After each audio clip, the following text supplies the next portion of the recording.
नमस्कार. जय महाराष्ट्र. आपण पाहत आहात आवाज मराठी जनतेचा. नमस्कार.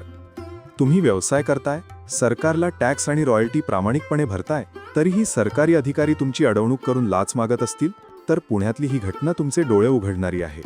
पुणे जिल्ह्यातील भोर तालुक्यात एका 23 वर्षांच्या तरुणाने भ्रष्ट व्यवस्थेविरुद्ध एक मोठा धाडस दाखवला आहे. निगूड घरच्या मंडळ अधिकारी रुपाली गायकवाड यांना लाच घेताना रंगेहात पकडण्यात आला आहे. नेमकं हे प्रकरण काय आहे ते पाहूया. या प्रकरणाची सुरुवात झाली 19 नोव्हेंबर रोजी.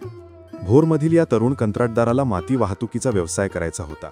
कायद्याचा मान राखत त्याने 10 डिसेंबरपर्यंत माती उत्खननाचा अधिकृत परवाना काढला. फक्त परवानाच नाही, तर 200 ब्रास मातीसाठी त्याने तब्बल 1,26,000 रुपये सरकारी तिजोरीत रॉयल्टी म्हणून जमा केले. सर्व कागदपत्र क्लिअर होती. पण खरी अडचण सुरू झाली 30 नोव्हेंबरला. निगूड घरच्या मंडळ अधिकारी रुपाली गायकवाड यांनी या कंत्राटदाराच्या गाड्या अडवल्या. परवाना दाखवूनही त्या ऐकेनात. त्या म्हणाल्या, तुझा परवाना ठीक आहे, पण मला वेगळे पैसे द्यावे लागतील. जर 1.5 लाख रुपये दिले नाहीत तर तुझा व्यवसाय बंद पाडेन आणि गाड्या जप्त करेन. विचार करा, ज्याने आधीच 1.25 लाख रुपये सरकारला दिलेत, त्याच्याकडे अजून 1.5 लाखांची मागणी केली जात होती. कंत्राटदाराने विनंती केल्यानंतर रक्कम 1 लाख रुपयांवर ठरली. पण या तरुणाने लाच देण्याऐवजी लाचलुचपत प्रतिबंधक विभाग म्हणजेच ACB कडे तक्रार केली. ACB ने तात्काळ दखल घेत सापळा रचला. 4 डिसेंबरच्या संध्याकाळी भोरमधील अभिजित मंगल कार्यालयाजवळ पैसे स्वीकारण्यासाठी गायकवाड आल्या. तक्रारदाराने 1 लाख रुपये त्यांच्या हातात दिले आणि त्याच क्षणी दबा धरून बसलेल्या ACBच्या टीमने त्यांना रंगेहात पकडले.